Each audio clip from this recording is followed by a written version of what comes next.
ሻሎም ሻሎም ቤተሰብ አምላኽ ሰላም አምላኽ መሳኹም እዩ እዚ ካብ አገልግሎት ጸጋን ሓቅን ዝለኣኽ ተኸታታሊ ትምህርቲ እዩ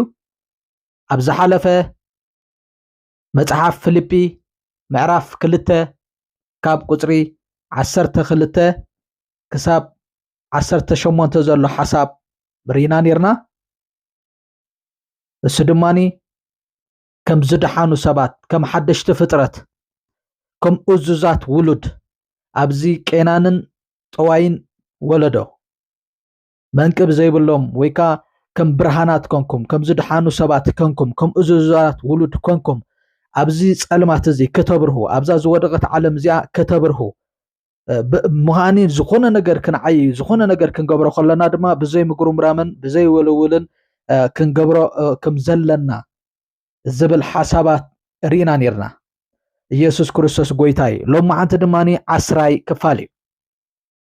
ካብ ምዕራፍ 2 19 ትሒዙ ክሳዕ 30 ዘሎ ሓሳባት ኢና ክርኢ ኢየሱስ ክርስቶስ ወዲ ኣምላኽ እዩ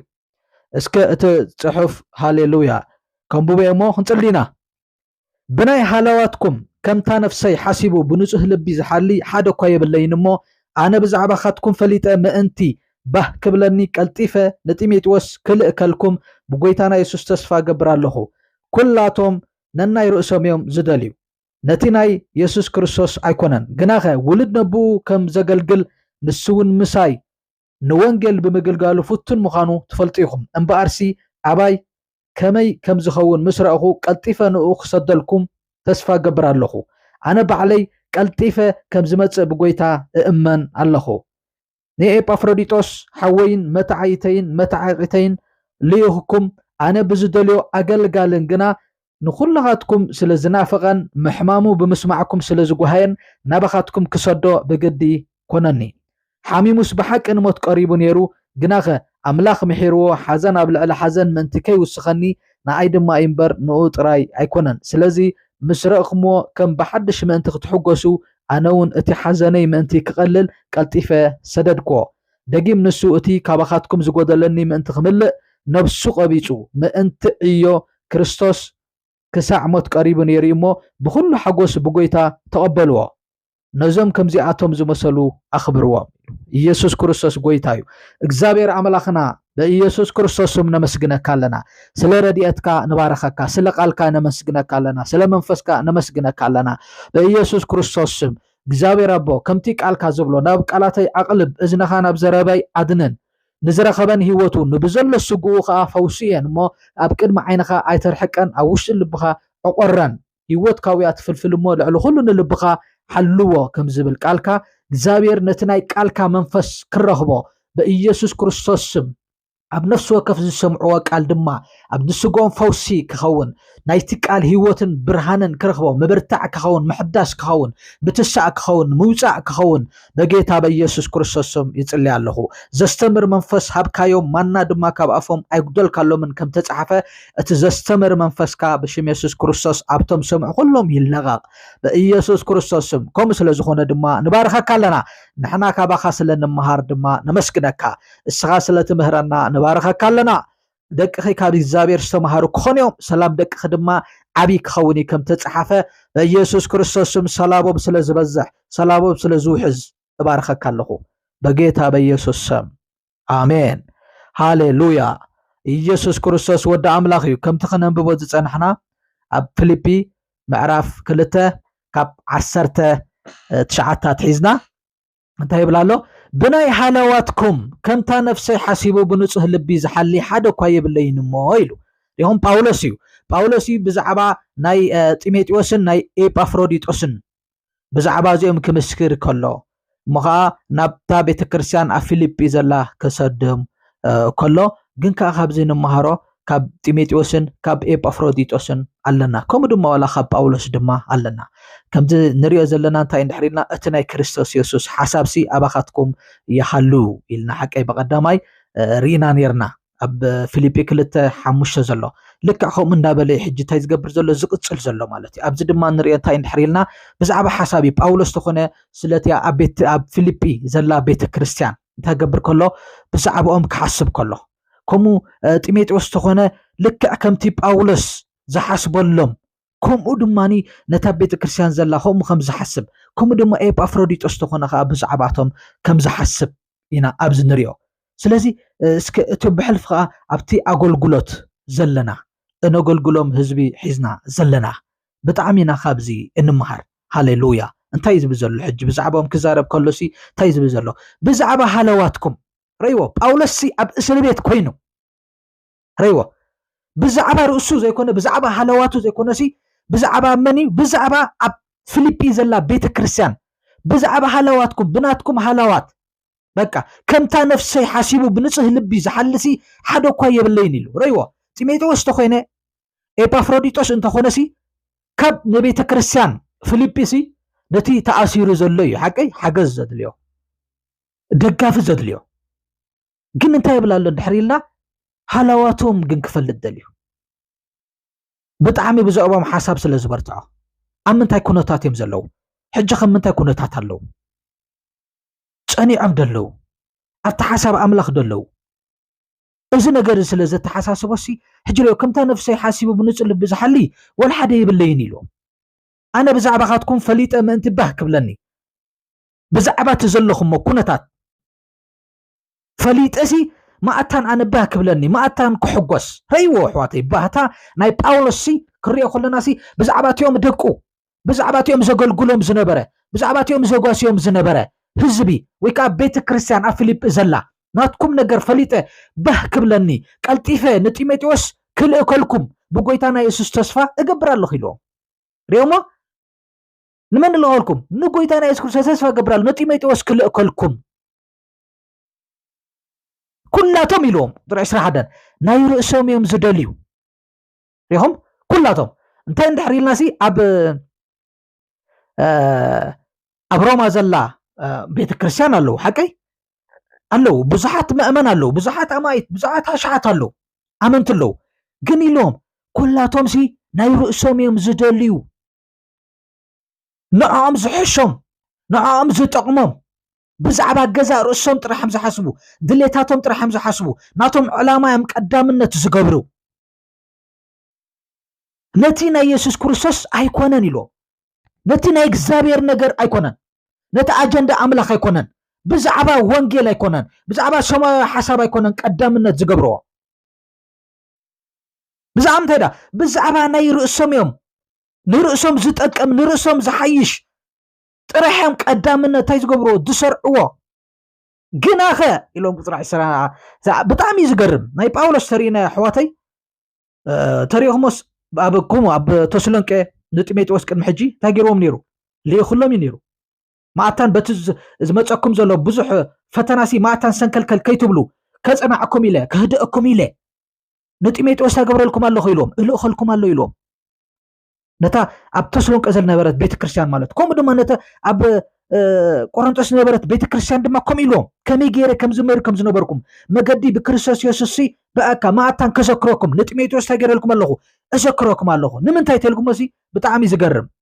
ኣብ ቀዳማይ ቆሮንቶስ 16:10 ተሪና ከምዚ ኸማይ እዮ ጎይታ ዝዓይ ኢሉ ኣሎ ከመይ ከምዚ ኸማይ ሕጂ ናብ ብዙሕ ቦታ ነቶም ዘገልግሎም ነበረ ድሃዮም ክገብር ዘለዎ ኩነታት በቃ ሰንከልከል ዝብሉ ድሕራልዮም ፈተና ድሕራልዮም ማእታን ከጽንዕዎም ማእታን ክህድዎም ማእታን ከበርትዕዎም ንጢሞቴዎስ ብዙሕ ግዜ ታይገብሮ ነይሩ እልእኾ ነይሩ ማለት እዩ ብጣዕሚ ኣብ ጢሞቴዎስ ነበሮ ብዛዕባ ናይ እምነት ናይ ሓቂ ወደይ ዝብሎ ማለት እዩ ከም ልቡ ገይሩ ዝሓስብ ማለት እዩ ሪኹሞ ከም ልቡ ገይሩ እንታይ ዝገብር ዝሓስብ ከመይ ከምቲ ጳውሎስ ነታ ኣብ ፊልጵ ዘላ ቤተ ክርስቲያን ዝሓስበላ ዝጭነቀላ ከምኡ ገይሩ ልክዕ ድማ ዝሓስብ መን እንድሕሪልና ጢሞቴዎስ ዝብል ዘሎ ከምቲ ናቱ እዮ ዝዓይ ሞኻ ብንጹህ ልቢ ዝሓሊ ብቕንዕና ዝሓሊ ስለ ቤተ ክርስቲያን ስለቲ ህዝቢ ኣምላኽ ዝሓልዩ ካልኦት ግን እንታይ ዝብል ዘሎ ብዛዕባ ርእሶም እዮም ዝሓስቡ ቀዳምነት ንረብሖም ንጥቕሞም ጥራሕዮም ንውዳሴ ኮንትዮም ነቲ ናይ ኢየሱስ ክርስቶስ ኣይኮነን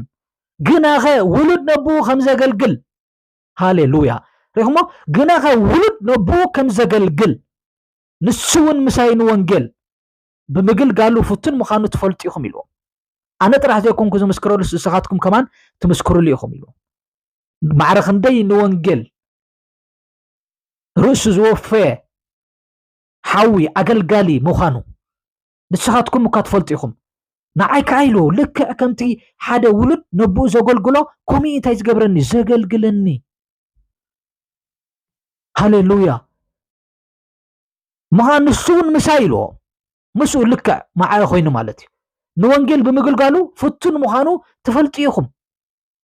لك كم نفسي حاسبيو بنصه لبز حلي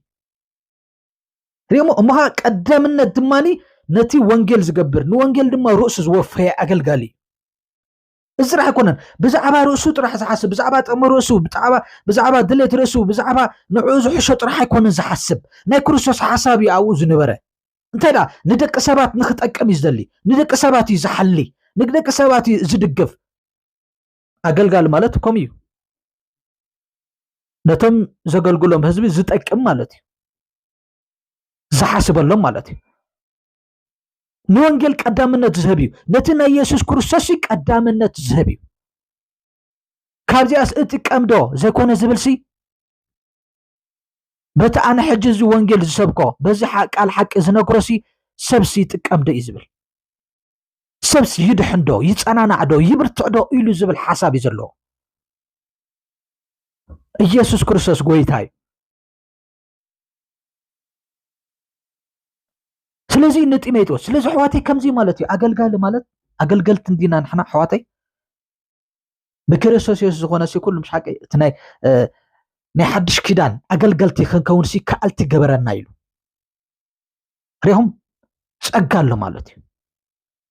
ግን እቲ ናትና ባህሪ ታይ ክኸውን ዝግብኦ እንድሕሪልና ሕዋተይ ታይ ዝብል ዘሎ نتا أكل كريستوسي إنحلي بزعبا إنحسب مخان ناي كريستوس نجر قدامنت إنجبر نرناي رأسنا دليت هيكونا نوانجر رأسنا زوفنا ما أتاني كنكون أولوس إزي مخانو تيميتو سلاز فلتايو كمتنا تيجيرو زعي أقل إزيو كمتنا تيجيرو زحليلكم كمتنا تيجيرو زحسبلكم مخان رأسو زي كونا قدامنا زهب سي نوانجل قدامنا تزهب ناي كريستوس نجر قدامنا تزهب إيزيلو امبارسي إلو مشعو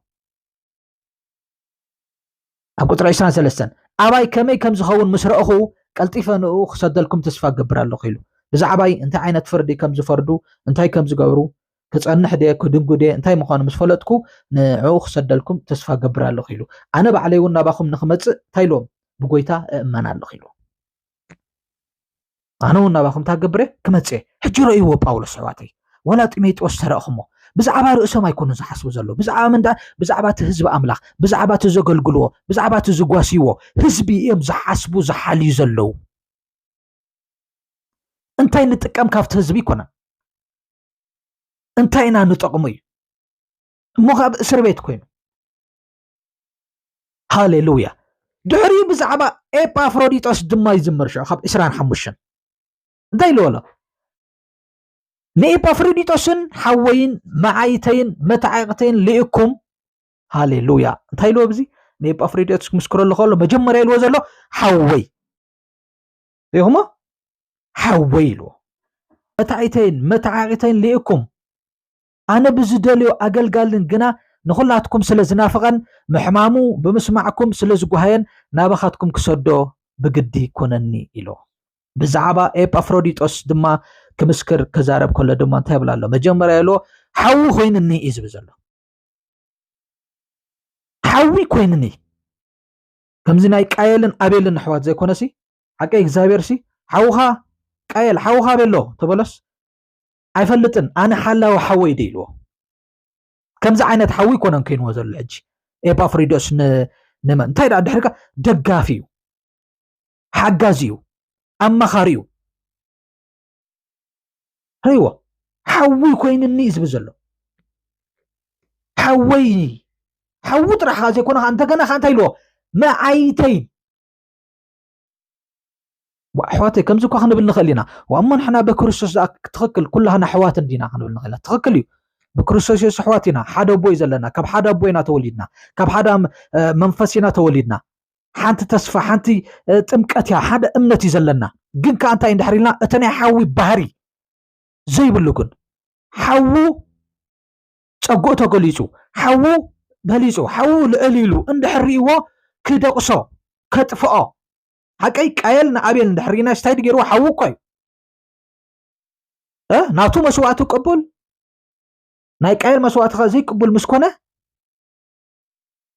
كقن الله خلينا نري شو እግዚአብሔር ድማ حو خابيلو تبلو አይፈልጥኒ ይሉ انا حلاوي حوي ديلو ግን ሓደ ነገሪ ኤጳፍሮዲጦስ ግን حو ኮይንኒ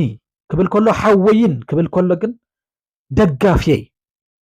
ኣብ ደገፍ ዘድልዮ ክድግፎ ከሎ ኣብ ሓገዝ ዘድልዮ ክሕግዞ ከሎ እሞ ኸኣኒ ረይዎ ካብ ምንታይ ተላይኹ መፂ ዘሎ ኤጳፍሮዲጦስ ካብ ፊልጵ ኣኪቦም ዝሃብዎ ገንዘብ ናበይ ናብ ሮማ ናፍቲ እስር ቤት እቲ ዝብፅሕዎ ዘሎ እንደገና ድማ ኢልዎ ማዓይተይን ኢልዎ እንደገና ድማ ነቲ ወንጌል እቲ ድማኒ ብሓደ ኮይና ኢና እንሰርሕ መትዓይቲ ኮይንኒ መሳርሕቲ ኮይንኒ ኣነ ጥራሕ ዝለእኹ ጥራሕ ዘይኮነስ ዝብል ዘለሲ ወይናተይ ባርያ ዘይኮነስ ዝብል ዘሎ ሳይዳ ብሓደ ኮይና ነቲ ወንጌልሲ ንሰርሕ ነርና ምሳይ ኮይኑ ድማ ዝሰርሕ ዝነበረ እዩ ወንጌል ኣምላኽ ዘስፍሕ ዝነበረ እዩ ረይዎ ነቲ ናይ እግዚአብሔር ኣጀንዳ ቀዳማይ ገይሩ ኣብዚ ምድሪ እዚ ዝገልጽ ዝነበረ ሓዊ ኮይንኒ መትዓይቲ ሃሌሉያ ከምኡ ድማ መትዓቂተይ ኢልዎ በቃ ሪኹሞ ወታደር ማለት እዩ ከም ዓቃይታይ ብገለ ነገር ከይተጠላለፈ ብገለ ነገር ከይተሓተሓዘ መኻኒ ከይተሓናኻ ኮለ ድማኒ ደው ኢሉ ከም ወታደር ክርስቶስ ታይ ዝገብር ዝነበረ ዘገልግል ዝነበረ ሓወዩ መትዓይተዩ መትዓቂተይ ልኢኹም ኢሎም ከምዚ ዓይነት ሰቢኹም ልኢኹም ላይ ኣነ በዝደልዮ ኣገልጋልን ግና ኢሎም ይኸሞ ኣነ በዝደልዮ ኣገልጋልን ግና ጳውሎስ በዝደልዮ ጳውሎስ ከም ዝደልዮ ኣገልጋሊ እሞኻ ንዕኡ በዝደልዮ ነገርን ከምዚ ዝበለ ሓዊኹም ንዓይንታይ ገርኩም ለይ ሰዲድኩም ለይ ሓወይኩም እዩ ሓደ ነገር ይክርድአና ዘለዎ ካብዚ ንሓደ ንወንጌል ኢሉ ተኣሰረ እሞኻ ንወንጌል ዋጋ ዝኸፍል ዘሎ ንወንጌል መስዋዕቲ ዝኸውን ዘሎ ሓዊ ይኹን ሓፍቲ እንታይ ኢና ክንኮነ ዝግብኦ እንተኢልና ሓዊና ክንኮነ ዝግብኦ የስ ሓዊ ክንኮነ ኢና ዝግብአና እምበር ናቱ ተፃራሪ ናቱ ፀላኢ ኣይኮናን ክንከውን ዝግብአና ናቱ ተቃዋሚ ንሕና ክነፀልሞ ኣይኮነን ነቲ ዝጎይ ዘሎ ክነፋጥኖ እዩ ዝግብአና ማለት ነቲ ዝሰርሕ ዘሎ እንታይ ክንገብሮ ይግብአና ክንሕግዞ ይግብአና ምስኡ ኮይና ክንሰርሕ መትዓይቱ ክንከውን እዩ ዝግብአና የስ ናቱ ዕላማ ኣይኮነን ናቱ ኣጀንዳ ኣይኮነን ዘስፍሕ ዘሎ ናይ መንግስቲ ኣምላኽ እዩ ማለት እዩ ናይ ክርስቶስ ነገር እዩ ማለት እንታይ መትዓይቲ ክንኮኖ ምስኡ ኮይና ክንሰርሕ ክንሕግዝ እዩ ብፀሎት ይኹን ብቃል ይኹን በገንዘብ ይኹን ብዝተፈላለየ መልክዕ መትዓቂተይን ኢሉ ከም ወታደር ክርስቶስ ኮንኩ ወታደር ክርስቶስ ዝኾነ ሰብ እንታይ ገርኩም ለይ ልኢኩም ለይ ኣነ በዝደልዮ ኣገልጋልን ግና ንኹላኻትኩም ስለዝናፈቐን ግን ኢሎም ረይ ብዛዕባ ክዛረብ ከሎ ንኹላትኩም ስለዝናፈቐን ምሕማሙ ብምስማዕኩም ስለዝጓሃየን ቀዳማ ኢሎም ብጣዕሚ ናፊቕኩም ኢሎም ረይዎ ኤጳፍሮዲጦስ እንታይ ገይሮ ብጣዕሚ እንታይ ገይርኩም ኣሎ ናፊቕኩም ስለዝናፈቐን ኢሎ እንደገና ድማ ብጣዕሚ ዝገርም ረይዎ ምሕማሙ ብምስማዕኩም ስለዝጓሃየን ብዛዕባ ርሱ ይኮነን ክሕጅኩም ዝረአይዎ ዝግቡ ዘሎ ተዳ ኣብ ፊልጵ ዘላ ቤተ ክርስቲያን ኤጳፍሮዲጦስ ከም ዝሓመመ ስለዝሰምዐት ብዛዕባ እሲ ብጣዕሚ ከም ዝጉህዩ ብዛዕባ ከም ዝሓዘኑ ሓውና ሓሚሙ ኢሎም ማለት እዩ ሓውና ተጎዲኡ ኢሎም ማለት እዩ ብጣዕሚ ብምሕዛኑ ስለዝሰምዐ በቃ ወላ እኳ ናባኹም ክሰዶ እንተዘይደለኹ ግዲ ኮይንኒ ኢሎም ለምንታይ ው ይጠቕሞ እዩ ሓዊ ኮይኑ ኣሎ ኣብቲ እስር ቤት ረይዋ ኣብታ ንክልተ ዓመት ተኻርዩ ዘገልግለላ ዝነበረ ማለት እዩ ሓዊ ኮይኑ ኣሎ መሊሱ ከዓ መትዓይቲ ኮይኑ ኣሎ ስዕዩ ድማ ኣቕሊሉሉ ኣሎ ረይዋ በገለ ነገር ከይተጠላለፈ ከይተተሓዘ ከም ዓቀይታይ ክርስቶስ ኮይኑ ምስኡ ኮይኑሉ ማለት ደው ኢሉሎ ግን ኢሉ ሓደ ንሱ ናፊቁኩም ኣሎ እንደገና ድማኒ ሱ ከም ዝሓመመ ስለ ሰምዕኩም ከም ተሻቀልኩም ብኡ ስለ ዝፈለጠ ድማ ምስራቅኩሞ ማለት እዩ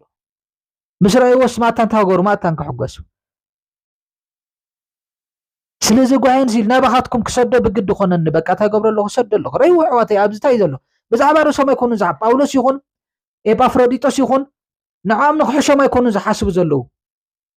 ንመንዳ ነታ ኣብ ፊልጵ ዘላ ቤተክርስትያን ሕዋተይ እዚዩ ናይ ክርስቶስ ሓሳብ ኣባና ክህሉ ከላሎ እንደገና 27 ሓሚሙስ ብሓቂ ንሞት ቀሪቡ ነይሩ ግናኸ ኣምላኽ ምሒርዎ ሓዘን ኣብ ልዕሊ ሓዘን ምንቲ ከይውስኸኒ ንኣይ ድማ እምበር ንኡ ጥራይ ኣይኮነን ሃሌሉያ ኣብዚ ኸረይዎ ሓሚሙ ብሓቂ ንሞት ቀሪቡ ነይሩ ብጣዕሚ ከቢድ ሕማም ሓሚሙ ነይሩ ግን ኣምላኽ ተገይርዎ ምሒርዎ ኣምላኽ ፈዊስዎ በቃ ሓዘን ኣብ ልዕሊ ሓዘን ንዓይ ማእታ ከይውስኽ ንዑሉ ጥራሕ ኣይኮነን ኢልዎ ንዓይ እውን ኢልዎ ረይዎ ንመን ንዓይ እውን ብላለ ጳውሎስ መንፈስ ቅዱስ ሕዋተይ ረእይዎ ትልቢ ረእይዎ ተሓሳብ ኣነ በይነይ እኹል እንዴ ነዝዕዮ ኣምላኽ ኣይበለን ሓዊ ምዃኑ መታዓይቱ ምዃኑ ዓቀይታይ ምዃኑ እዩ ንዕኡ ኢሉ ዘይኮነሲ ወላ ንዓይ ሃሌሉያ ስለዚ መስረቕኹሞ ከም ብሓድሽ ምእንቲ ክትሕገሱ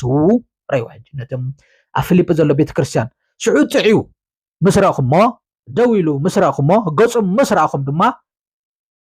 ከም ብሓድሽ ምእንቲ ክትሕገሱ ኣነ እውን ረይዎ ሕጂኻ ጳውሎስ ኣነ እውን እቲ ሓዘነይ ምእንቲ ክቐልል ቀልጢፈ ሰደድኮ ሃሌሉያ ሪክላ ቦሳ ክራባዲያና ማጂያ ቦሳ ክራሓዲ ሪኹሞ መስረቕኹሞ ንኤጳፍሮዲጦስ መስረቕኹሞ ጥዑይ መስረቕኹሞ ሓወይ እዚ ኮ እዩ ክሕጉሰና ዝግበኦ ከሱ ኮ እዩ ሓውኻሲ ፀቢቑ ሓውኻ በሊፁ ሓውኻ ጥዕዩ ሓውኻ ብበረኸት ተገሊፁ ሓውኻ ብጥዕና ተገሊፁ ሓውኻ ብሰላም ተገሊፁ ካብ ክብሪ ናብ ክብሪ ከይድ ከሎ መስረቕ ካዮሲ ታ ክትገብር ኣለካ ማለት እዩ ክትሕጎስ ሃሌሉያ ወሲኹ ክትሪኦ ከለኻ ከም بعد مسرهم ما كتحقسوا سلامتها شغلات نيروم نافقات نيروم كما يخون ودي بتعمي حميم نيرو كفي ودو إلى ما يحسبوا سلازنبرو مسرهم بوجن سماعتان كتحقسوا أنا ون استخاتكم كبيدكم سلازنبره بزعبون شغلات سلاز بزحكم بزعبون تجنقوا سلازنبركم حزني ون يقندلي حسابي ون يقللي فخش يبلني سلازي أنا تاجره قلطيفه سددكو رأي وحجة حسابهم بزعباتي عبيت كريستيان كو يمزحسو زلو قلطيفه سددكو دقيم وزر عيسان شعات دقيم نسو اتي كاباخاتكم زغودلني ما انت خملق تخكليو اب اسر بيت كله مالتي حقي حيزوم ليهم كيدم معرف 4 فيليب زبلنا تموز مسواتي طعم شتا ينا املاخ زي زبلو حيزلو ገንዘብ ኣብ ዝኸደሉ ግዜ ለምንታይ ጎዲልዎ ኣሎ ታይ ዝብዘሎ ደጊም ንሱ እቲ ካባኻትኩም ዝጎደለኒ ምእንቲ ክምልእ ኢሉ ነብሱ ቀቢጹ ታይ ገይሩ ነብሱ ቀቢጹ ምእንቲ ኢዮ ክርስቶስ ያኸ ምእንቲ ርእሱ እኮ ኣይኮነን ንዕኡ ዝሕሾ እኮ ኣይኮነን ንዕኡ ዝጠቕሞ እኮ ኣይኮነን ነብሱ ዝቐበፀ ንምንታይ እዩ ዝብዘሎ ምእንቲ ኢዮ ክርስቶስ ምእንቲ ወንጌል ኢሉ የስ ንጳውሎስ ጎደልኡ ንክምልኡ نعو نخدقفو نعو نخحقزو نتني عملاق سب نتن وانجيل إلو تأثيرو زلو نتحاسب عملاق نمفتصام أجند عملاق نمفتصام سمايو نقرب زمدرزين نمقلات إلو زت أسر باولوس نعو قدلو زبال معتان تاقبرو نخمل إلو نفسو قريسو نروما نفت أسر بيت مالتي ما أنت إيا كرسوس إلو كسع موت يقريبو نير إلو تحمامو مالتي كسع موت يقريبو نيرما بكل حاقوس بقويتا تقبلوا إلو هاليلويا هاليلويا تايلو بكل حاجة تقبلوا اسك تقبلوا بقوي تقبلوا كم زي زبالة عين السبيز بلو كم زي أمز عمسلو نفس قبيس أمس ما أنت وانجيل ما أنت أيه كرسوس أما رأيهم كسع موتسي تايزو قبرو زاقل قلو أحوات ويكا أحاتي هنا نزي أم كم زي أمز بلو سبا تاي قبروا ميزبزلو أخبروهم هاليلويا ተግብሮም ኣኽብርዎም ከምዚኦም ዝበሉ ሰባት ስኳ ይሕዋተይ ትሽግር ዘለሎሚ ሓደ ሓውኻ ንወንጌል ኣምላኽ ኢሉ ንዕዮ ክርስቶስ ኢሉ ዝጎይ እንድሕራሎ ዝዓይ እንድሕራሎ ኳኒ ሽሙ ዘይኮንካ ከተኽፍእ ዘለካ ሽሙ ዘይኮንካ ከተኽፍእ ከተጸልሞ ዘለካ በሊፅኒ ሓሊፍኒ እሱ እኮ ኣይኮነን እዚ እኮ ውድድር እኮ ኣይኮነን ኣሕዋተይ ማለት ናይ ገዛ ርእሱ ዕዮ ኣይኮነን እኳ ዝፍጽም ዘሎ ናቱ ዕላማ ኣይኮነን እኳ ዝፍጽም ዘሎ ናቱ ኣጀንዳ እኳ ኣይኮነን ዝፍጽም ዘሎ ተልእኾ ናይ ቤተ ክርስቲያን እዩ ንቤተ ክርስቲያን ዝሃባሲ ተልእኾ እዩ ዕዮ ኣምላኽ እዩ ማለት እዩ ዕዮ ክርስቶስ ኢየሱስ እዩ ማለት እዩ ሕጂ ሓደ ሓውኻ ይጎይ እንድሕር ኣለዩ እንታይ ክትገብሮ ዝግበአካ ወይ ከዓ ክሳዕ ሞት ነብሶም ቀቢፆም መስዋዕቲ ዝኸውን ዘሎ ሓው እንድሕር ኣለዩ ከምዚኦም ዝበሉ ስታክ ትገብርዎም ኣለኩም እዩ ዝብሎ ከተኽብርዎም ኣለኩም ሃሌሉያ ኢየሱስ ክርስቶስ ጎይታ እዩ ኣብ ቀዳማይ ተስሎንቄ ምዕራፍ 5 ቁፅሪ 12 13 ከም ዝብል ሓሳብ ኣሎ ግና ከኣቶም ኣሕዋትና ነቶም ኣባኻትኩም ኢሉ እንታይ ዝገብሩ ዝፅዕሩ ሪኹም እንታይ ዝገብሩ ዝፅዕሩ ብጎይታውን ዝመርሕኹምን ዝምዕድምኹምን ክትፈልጥዎም ንልምነኩም ኣለና ረይዎ ኣሕዋተይ እቲኦም ረዩ ክብሪ ዝግብኦም ሰባት ክትድግፍዎም ዝግብአኩም ሰባት ክትጽልይሎም ዝግብአኩም ሰባት ታይሎም ነቶም ኣባኻትኩም እንታይ ዝገብሩ ዝፅዕሩ ንክርስቶስ ኢየሱስ ንኽስእልልኩም ረይዎ ንምስሊ ኣምላኽ እንዳመሰልኩም ማእታን ክትከዱ ናብ ምስሊ ኣርኣዩ እንዳተለወጥኩም ክትከዱ ዘፋጥንኩም ዘባራትዑኹምን ማለት እዩ ዝፅዕሩልኩም ብጎይታ ዝመርሕኹምን መራሕትኩም እንደገና ዝምዕድኹም ክትፈልጥዎም ኣለኩም ስለትዕዮኦም ኢሎም ስለትዕዮኦም ረይዎ ስለትዕዮ ኣምላኽ ኢሎም ርእሶም ዝውፍዩ ዘለው ብብዙሕ ብሉፅ ፍቕሪ ኣኽብርዎም ተግበሮም ኣኽብርዎም ከምዚኦም ዓይነት ሰባት ኣይተቕንኡሎም ኣይትፃረርዎም ኢየሱስ ክርስቶስ ጎይታ እዩ ሃሌሉያ ስለዚ እንታይ ኢና ንብል ዘለና ኣሕዋተይ ኣብዚ እንታይ ሎማዓንቲ ሓደ ነገር ክንሕዝ ኣለና ካብዚ ኩሉ ሓደ ነገር ክንሕዝ ኣለና እስኻ እንታይ እንድሕር ኢልና ኣሕዋተይ ኩላቶም ንናይ ርእሶም እዮም ዝደልዩ ኢሉ ነቲ ናይ ኢየሱስ ክርስቶስ ኣይኮነን ኢሉ ጢሞቴዎስ ግን ከመይ ነይሩ ጳውሎስ ግን ከመይ ነይሩ ረይዎ ኤጳፍሮዲጦስ ከመይ ነይሩ ናይ ክርስቶስ ሓሳብ እዩ ኣብኣቶም ነይሩ ንናይ ርእሶም ዝሕሾም ዘይኮነሲ ነቲ ናይ ኢየሱስ ክርስቶስ ዕዮ ኢሎም ነፍሶም ክሳዕ ሞት እዮም ዝቐርቡ ነይሮም ማለት ስለዚ ኣብ ህይወትና ቀዳምነት ክንህቦ ዝግበአና ዕዮ ኣምላኽ እዩ ስለ ርእስኻ ምሕሳብ ዘይኮነ ስለቲ ኣካል ክርስቶስን ስለቲ ዕዮ ኣምላኽን ምሕሳብ እዩ ማለት ሃሌሉያ እስኻትኩም ብሩኻት ኢኹም ሻሎም